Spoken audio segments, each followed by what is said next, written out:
The war in Ukraine continues. Russians are murdering civilians, raping women, killing children, destroying entire towns and villages. After losing the war, Russia will have to pay war reparations to Ukraine. This should be obvious to anyone who respects international law and believes in justice. Russia owes Ukraine war reparations, which it will have to pay. There is no justice without reparations. Therefore, Poland shall not cease its efforts aimed at holding Russia accountable for its violations of international law, both at the state and individual level. This is what Andrzej Duda, the president of Poland, said at the 77th session of the UN General Assembly. The international community must recognize this. Otherwise, the victims of Russian aggression will be plunged into poverty for decades.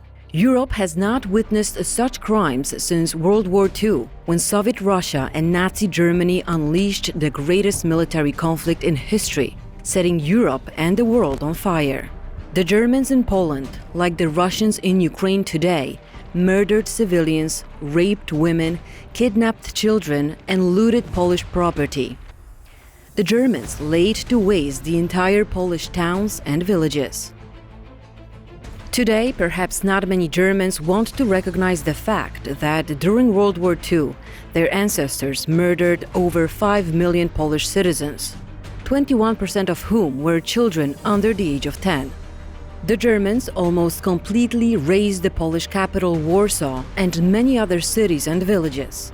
Poland lost almost 78,000 square kilometers of its territory as a result of the war. The Soviet Union took Poland's eastern territories and in return gave land taken from Germany. Poland had no say in the matter. At the time, Poland was in the Soviet Union's sphere of influence. Germany has never really accounted for its crimes against Poland and never handed over its territories to Poland as reparations, as some are now trying to characterize.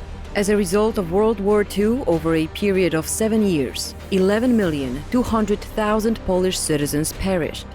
In the Third Reich, Polish citizens were forced into slave labor. The Germans deported 2,100,000 people who worked a total of almost 5 million working years as slaves in German companies and farms. The Germans kidnapped 196,000 Polish children. Only 30,000 returned home. As a result of the pseudo-medical experiments that took place in prisons and German concentration camps, 590,000 Polish citizens suffered severe, permanent damage to their physical and mental health. Before and during World War II, the Germans in planned actions murdered more than 100,000 representatives of the Polish elite and intelligentsia, professors, doctors, officers, as well as politicians. Over $196 billion in the amount of material damage the Germans inflicted on Poland during World War II, in the destruction of the civilian fabric of entire towns and villages, Polish forests and farmland, road and railroad infrastructure, power plants and factories. The Germans destroyed and looted cultural goods and works of art worth over $4.5 billion. Polish citizens lived in poverty for many years after World War II.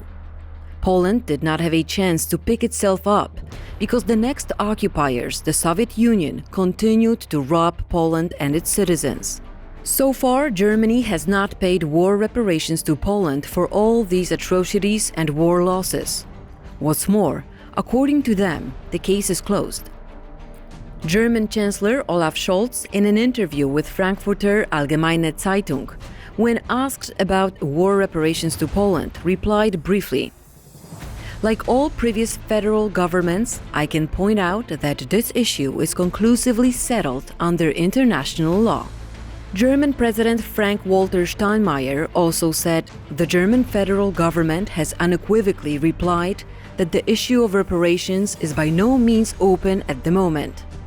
President added that he would reiterate the position of the federal government on the reparations issue. Now, Poland is claiming reparations. Anyone interested can read the detailed calculations at www.straty-wojenne.pl, where the report is available in English language. Perhaps it seems to some that the topic of reparations has been closed. So I politely informed them that this is not the case, said Polish President Andrzej Duda in New York. Polish Prime Minister Mateusz Morawiecki wrote in an article published in the German newspaper Frankfurter Allgemeine Zeitung that the scale of the destruction wrought by the Germans in Poland during World War II is underestimated. Poland never received adequate compensation for this. Germany claims that Poland has repudiated reparations and has no legal basis for demanding them. Poland, however, claims that the matter has not been settled by any agreement between Poland and Germany and demands reparations. In fact, why should Poland, a country ravaged by Germany during World War II, voluntarily relinquish reparations? This is absurd. Therefore, a legal dispute began. In this dispute, one thing is certain. During World War II, Germany caused enormous harm to Poland and caused losses for which it has not paid to this day. Germany paid war reparations to many other countries. The destruction and crimes committed in Poland were incomparably greater. Is this what prompts the Germans to look for legal loopholes to avoid paying reparations to Poland? Is this how a democratic state that respects the rule of law should act? Today, Germany is creating itself as a moral superpower. And if it wants to be one, it should find a suitable legal form as soon as possible and compensate Poland for its war losses. If Germany does not want to call it reparations, then nothing prevents it from calling it something else. However, a step should be taken to come to an agreement with Poland and Poles, to make up for the wrongs and pay the bill for World War II.